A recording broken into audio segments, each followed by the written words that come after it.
D'accord. C'est très intéressant de revenir un peu sur ton parcours, sur cet aspect-là.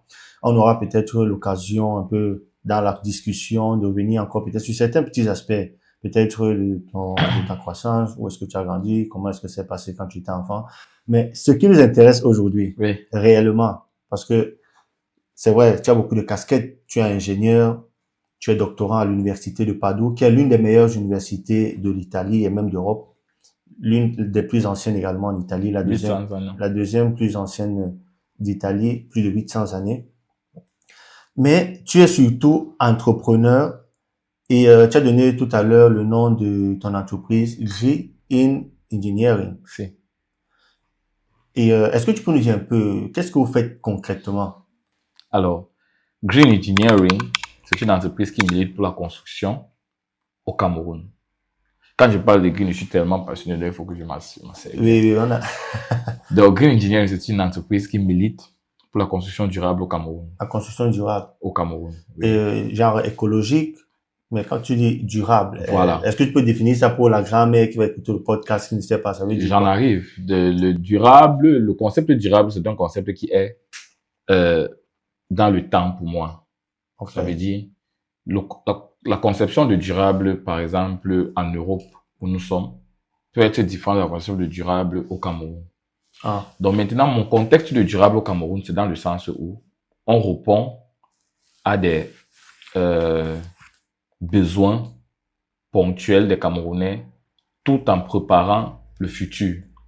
Parce que la définition du développement durable, c'est utiliser des ressources sans altérer les ressources pour les générations futures, c'est penser au futur, tu vois. Donc moi, la conception que j'ai de durable dans mon entreprise, c'est de travailler pour une construction qui est adaptée aux besoins présents et qui seront toujours adaptés aux besoins futurs, tu vois. Donc c'est pourquoi Green Engineering, c'est une entreprise où à la base déjà, on fait des constructions solides, des constructions très très saines, des constructions pour le client. Mais quand je parle de constructions solides, je parle de constructions forcément en béton pour le besoin actuel des clients. Mais à part ça, on entre un peu plus en profondeur au fur et à mesure qu'on avait des clients. Ça veut dire qu'on ajoute maintenant des petites touches écologiques. Okay. Parce que il y a dans Green Engineering, il y a Green et puis il y a Innovative. Le Green part, c'est la partie où on travaille avec le client, on lui fait comprendre qu'il y a un style de ventilation pour sa maison, il y a un style d'orientation pour sa maison, orientation en fonction du lever et du coucher du soleil. Il y a un style d'aération qu'il faut, j'ai parlé de la ventilation, de luminosité qu'il faut dans sa maison. C'est comme ça qu'on ajoute les touches au fur et à mesure. Parce qu'il faut éduquer la population. C'est vrai que le but général de Green, de la vision, c'est d'être l'entreprise écologique dans la construction. Mais comme j'ai dit, ce contexte n'est pas directement appliqué au Cameroun parce que la construction écologique dans la construction camerounaise ou bien en Afrique subsaharienne en général, c'est un peu, on a d'autres problèmes et ça coûte un peu plus cher.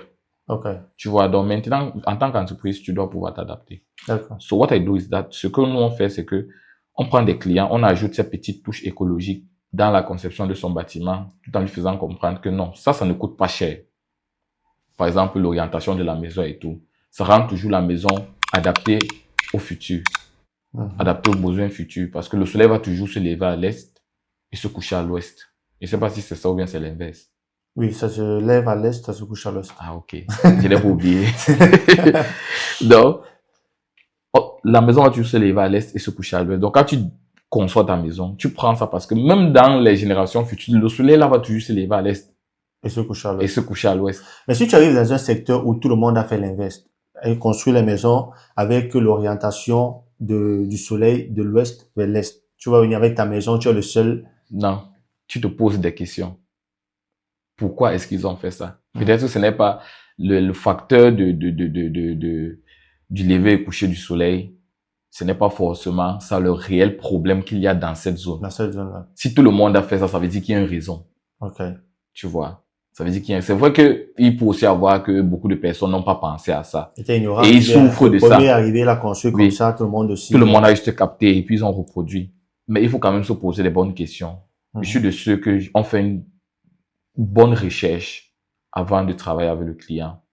Ça veut dire la partie conceptuelle, pour moi, c'est toujours la partie la plus difficile dans mes délivrables. Mais selon toi, est-ce que les clients aiment payer pour cette partie C'est où j'en conception? arrive.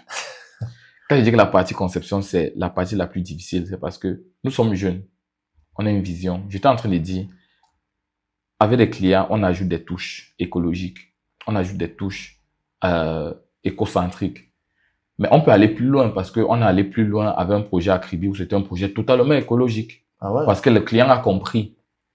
Le client a compris la vision. Le client a compris la problématique.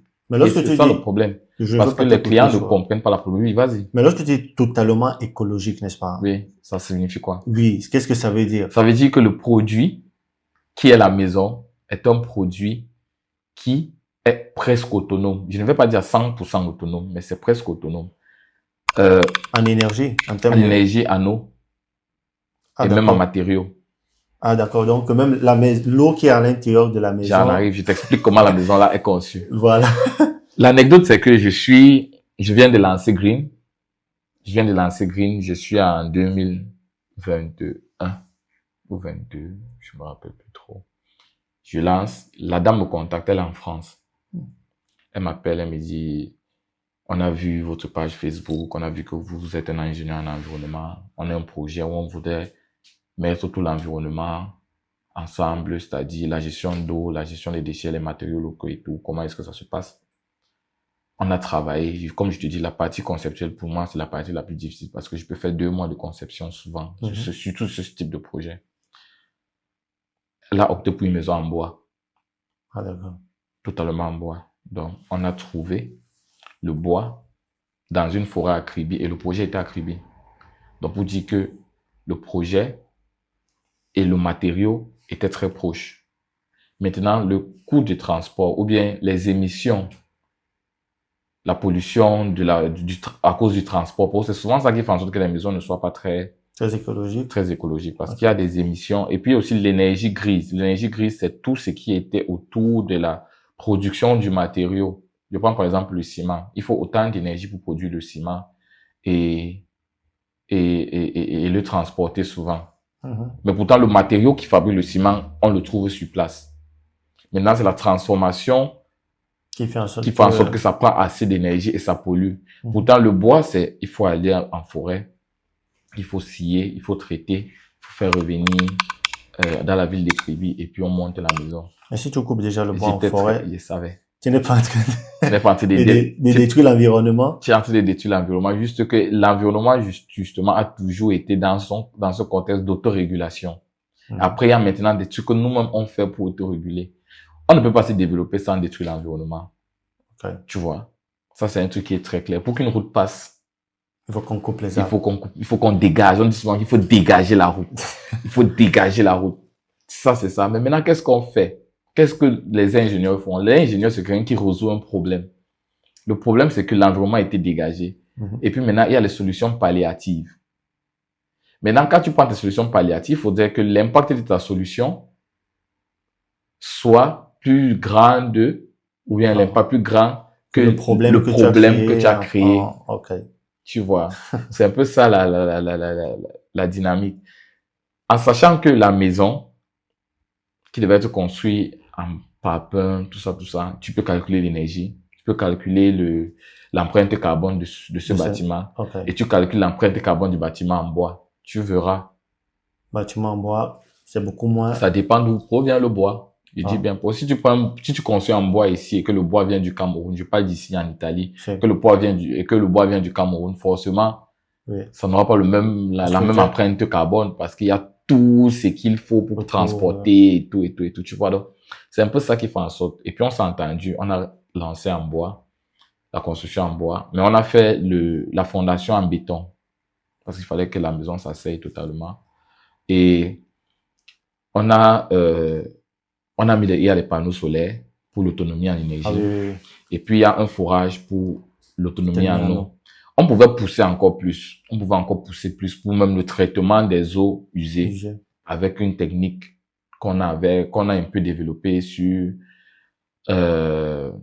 le nouveau projet, le nouveau bâtiment du Minfopra qu'on est en train de construire. Là-bas, on a fait ce qu'on appelle la phytoépuration. On a conçu ce bac à filtration des eaux de telle sorte que les eaux usées sortent, c'est filtré et ça peut être réutilisé pour des besoins domestiques. Oui, mais on n'a pas poussé parce que ça coûte encore extrêmement cher. Je te dis, écologique, vraiment, ça demande beaucoup d'investissement. Ça demande vraiment beaucoup d'investissement. Donc, c'est pour ça, vu que nos clients n'ont pas tout cet argent, on propose des petits autres services juste pour que la maison puisse quand même avoir une touche écologique. Parce qu'après tout, il faudrait que la génération future profite de cette maison. Et au fur et à mesure maintenant que la problématique écologique du monde entier va être au même niveau que la problématique écologique en Afrique. Ou bien la problématique écologique en Afrique va être au même niveau que la problématique du monde. C'est où on pourra maintenant vraiment penser à ces innovations.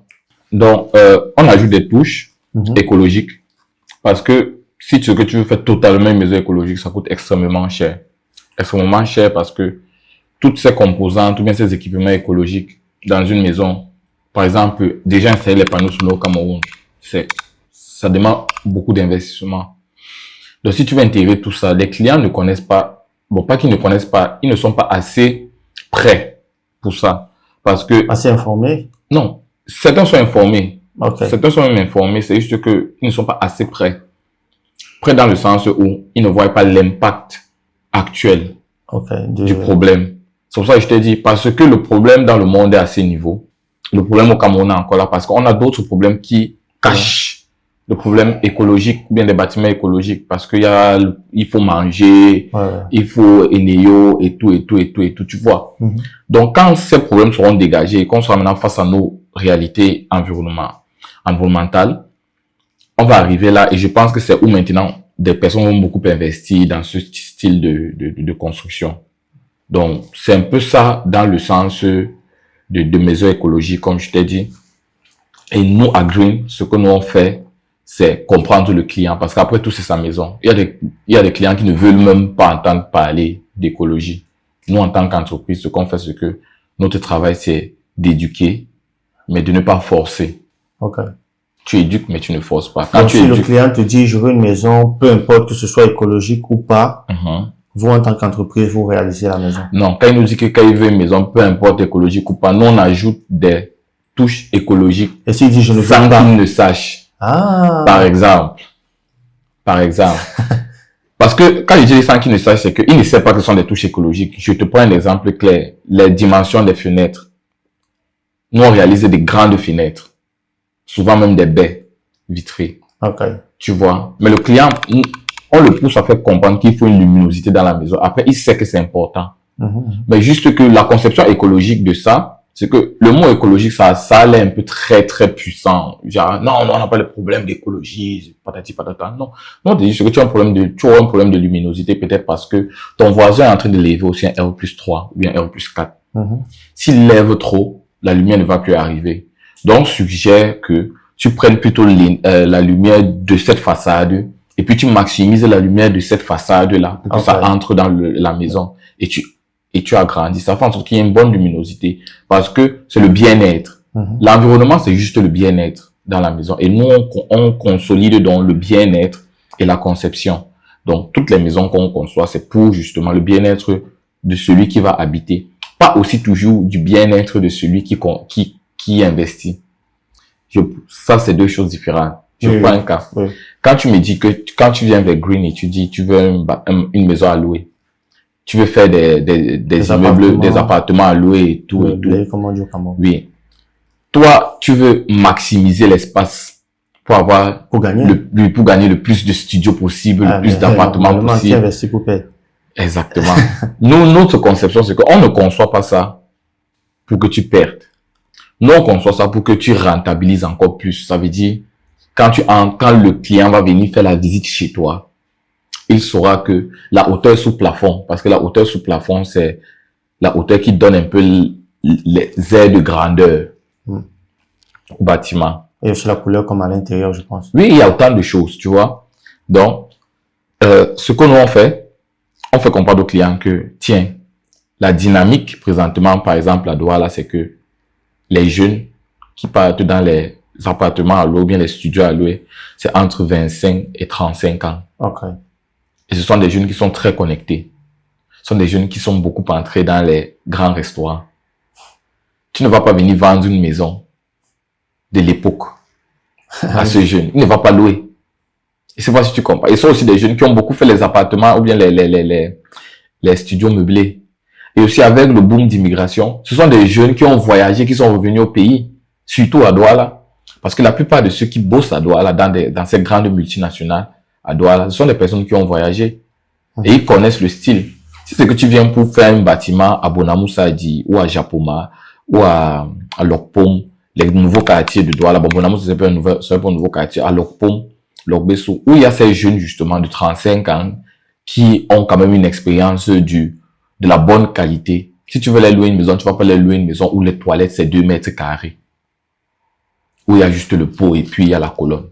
Non. Tu vas aller louer une bonne maison. Et c'est ça notre travail. Notre travail en tant que concepteur, c'est d'accompagner le client, lui faire comprendre ça. Lui faire comprendre qu'il y a une dynamique. Et c'est ce qu'on appelle, ce que moi j'appelle en général de construction intelligence. Ça veut dire que avant de construire, tu as fait d'abord une étude autour et puis tu vois si c'est que c'est une maison d'habitation. Quand c'est une maison d'habitation, c'est même plus facile parce que le client te dit exactement ce qu'il veut. Tu fais ce qu'il veut. Mais quand c'est pour mettre en location, tu dois faire une recherche intelligente pour connaître les dynamiques et tout, et pour concevoir un bâtiment qui va répondre à ses besoins. Alors, quand on parle très souvent d'écologie dans le domaine de l'Afrique, n'est-ce pas? Ouais. On dit très souvent que à l'époque, les constructions africaines étaient très écologiques. On reproche d'ailleurs aux architectes modernes, aux environnementalistes, ingénieurs modernes comme vous, le fait que parfois les constructions que vous proposez ne sont pas celles que nos parents à l'époque avaient. Par exemple, je te prends un exemple simple. Si tu partais dans les villages, c'était construit en terre cuite. Et cette terre cuite-là régulait la température à l'intérieur en saison sèche et en saison pluvieuse. Et il n'y avait pas les problèmes de peut-être ajouter un climatiseur parce que la maison est trop chaude, je sais pas. Est-ce que avec les technologies d'aujourd'hui, c'est possible de construire des R+ avec la terre cuite, par exemple? Et pourquoi est-ce que, parce que dans ce que tu m'as expliqué tout à l'heure, tu n'as pas mis en avant la terre cuite pour dire que ça c'est la solution. Je n'ai parlé d'aucune solution. J'ai J'ai donné un exemple que nous on a travaillé dessus parce que il faudrait que je précise bien. C'est un exemple sur lequel nous on a travaillé et les solutions. La terre cuite c'est un matériau biosourcé qui est un matériau aussi écologique dans le sens où si c'est que c'est la terre que tu as pris, comme je dis, ma part c'est toujours où tu prends. Si c'est la terre biosourcée, la terre c'est un matériau biosourcé, c'est-à-dire que sa source c'est l'environnement, l'écologie, tout ça. Et si c'est que tu prends le matériau dans sa zone où tu vas construire ton projet, là c'est bon. Je viens maintenant pour répondre à ta question si c'est qu'il y a des grands bâtiments qui ont été réalisés. Ça dépend de quelle façon, parce que dans la construction, les ingénieurs de génie civil qui font la structure, ils font l'ossature souvent en béton. Maintenant, pour le remplissage c'est un peu comme les murs qui vont diviser les pièces parce que on monte les poteaux et les poutres, soit en béton, soit en acier. Tu vois, ici en Italie, la plupart des temps, c'est en acier. Justement. Oui, c'est en acier. Et puis maintenant, on vient, où il y a maintenant le vide là, on vient habiller. C'est ça, ce qu'on habille là, ce qu'on appelle le matériau de remplissage. Donc, comme il y a les matériaux, la terre cuite, on produit la terre cuite, mais c'est juste que à un certain niveau de la vie, il faudrait faire des choses à grande échelle, comme tu as demandé. Si on peut faire des immeubles avec la terre cuite. R+4, R+5. Pas avec la terre cuite qui porte le bâtiment. Avec la terre cuite qui peut remplir. Oui. Avec la terre cuite qui peut remplir. Mais après aussi, il faudrait prendre ça en compte dans le dimensionnement, dans la conception, comme j'ai dit, parce que ça pèse aussi. C'est la terre. Ça pèse. Il faut savoir que ça ajoute une certaine charge sur les fondations. Sur tout le bâtiment en général. Donc, on peut remplir jusqu'au R+. Ça, il faut juste qu'il y ait des promoteurs qui sont prêts à financer ce genre de projet. Je pense qu'il y a un bon projet au Bénin présentement qui est en train d'être réalisé par le bureau d'architecture Kofi Diabaté. Le brique de terre de l'époque aussi et de maintenant, parce qu'il y a beaucoup de recherches qui ont été faites dessus. Maintenant, on appelle ça le brique stabilisé. Ah oui, avec un peu de ciment. Exactement. Donc, ce qu'on fait avec, c'est que ça peut être utilisé même sur tout un bâtiment, mais juste que ce ne soit pas porteur.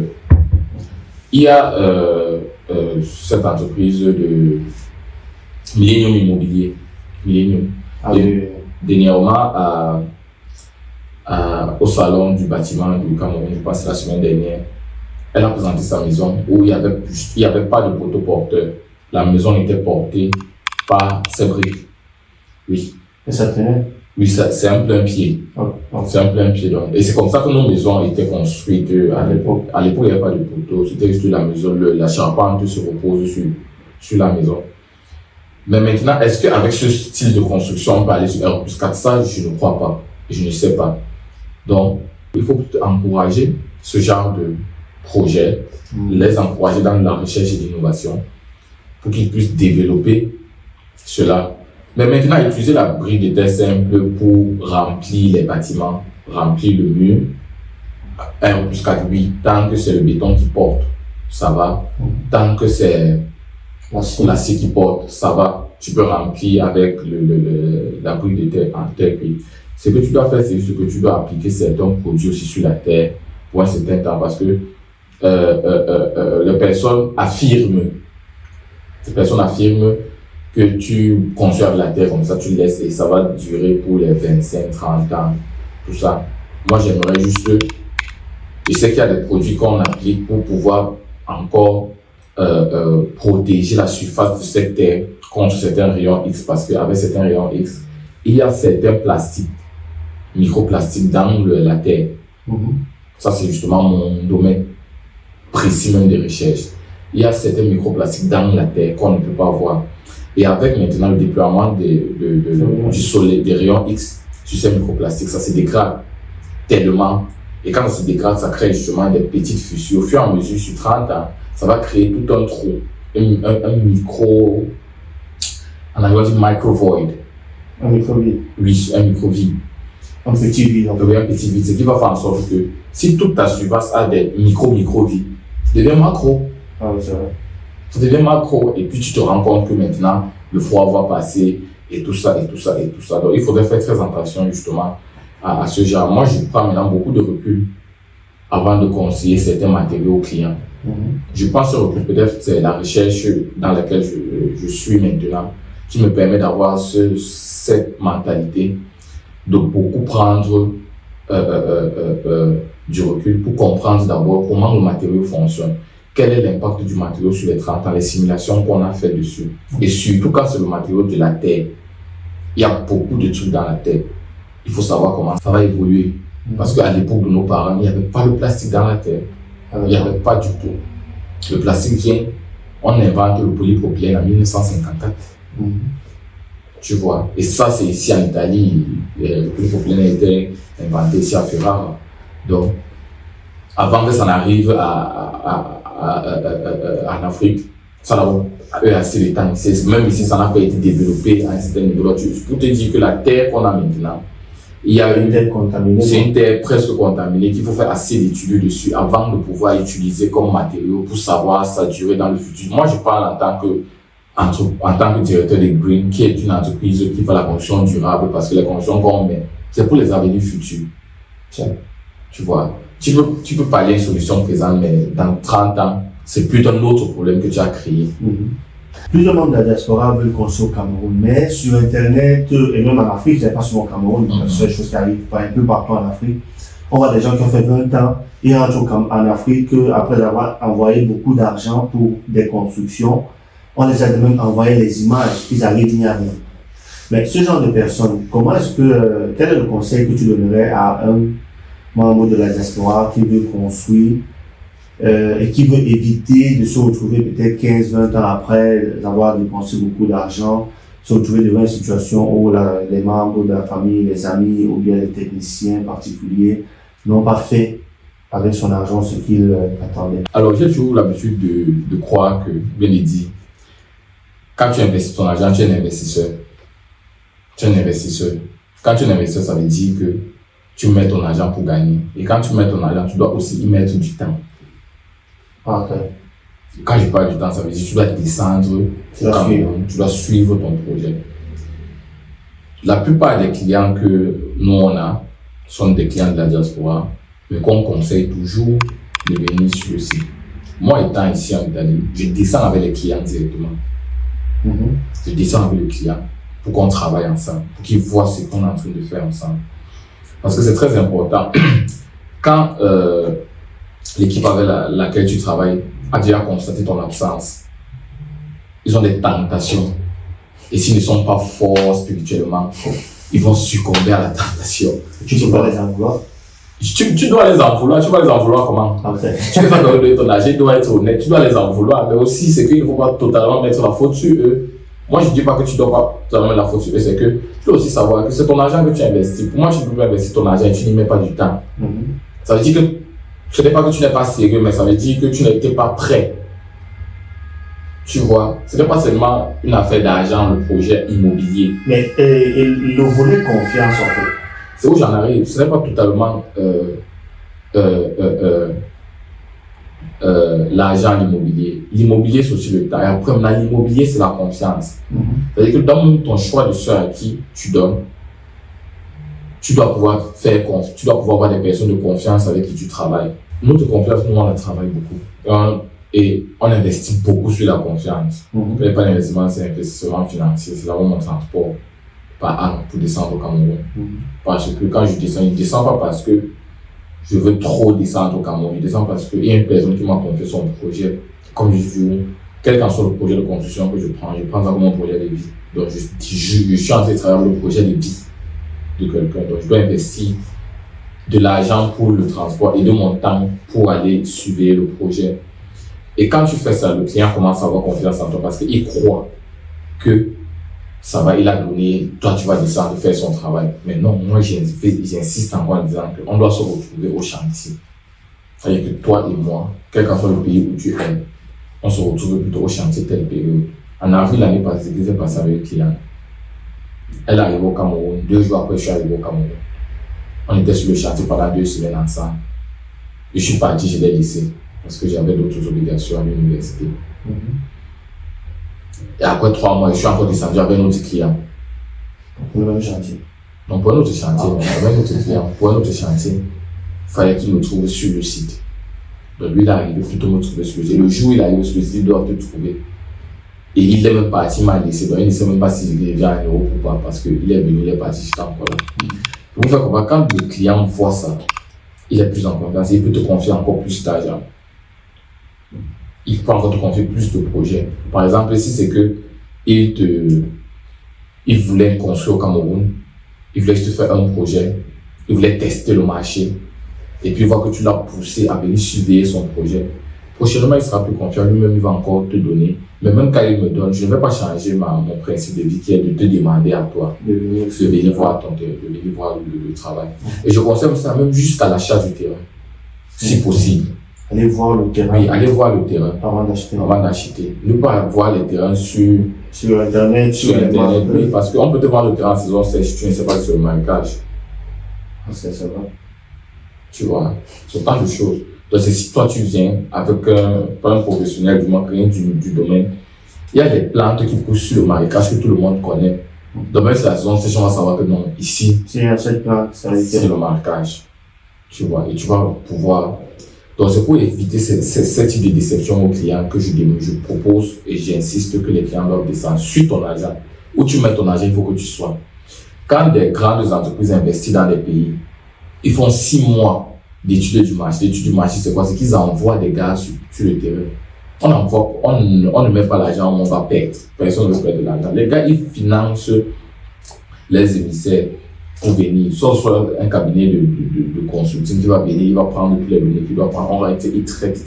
Ils viennent nous rencontrer, même quand pour les gros sons, ils viennent traiter avec les ministres d'État, tout ça. C'est parce qu'on veut investir, on veut connaître quelle est la situation politique, la mentalité des gens et tout.